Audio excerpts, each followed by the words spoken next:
له تېرې یوې اونۍ راهیسې په شمال او شمال ختیځو ولایتونو کې لویې لارې تر بل هر وخت ناکرارې شوي دي.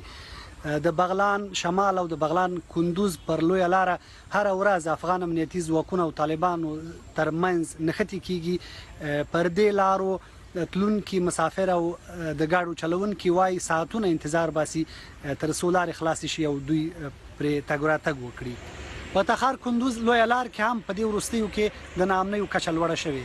په شمال او شمال ختیځو ولایتونو کې د لویو لارو د غټو ګاډو چلونکي شکایت کوي چې طالبان څو ځایونو کې له دوی څخه له 10,000 تر 1,000 افغانیو پورې اخلي. خو وسله طالبان بیا وایي چې له هغو ګاډو چې له بهره مال وارد کړي وي ګمرکي تعرفه اخلي او په خپلو ولکو لاندې سیمو کې بیا ورته چوپړونه وړاندې کوي چې تر ټولو مهمه یې د امنیت ټینګول دي.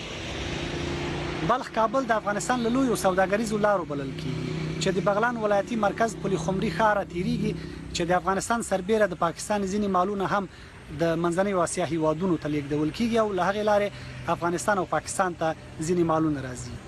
سوداګر وایي که چیرې د دغې لارې امنیت ټینګ نشي ښایي د ډیرو توکو په بیو ناوړه اغیز وکړي. ځایي امنیتي چارواکي په شمال او شمال ختیځو ولایتونو کې د لویو لارو امنیت خرابېدل مني خو وایي چې د امنیت ټینګښت لپاره باید لوی چانیز عملیات وشي. ورته مهال بیا د افغانستان دفاع وزارت وایي چې د افغانستان لویو لارو امنیت ساتلو لپاره یو نوی پروګرام په پام کې لري چې په پلي کېدل به یې د لویو لارو امنیت په بشپړه ټینګ شي. زلمی اشنا BBC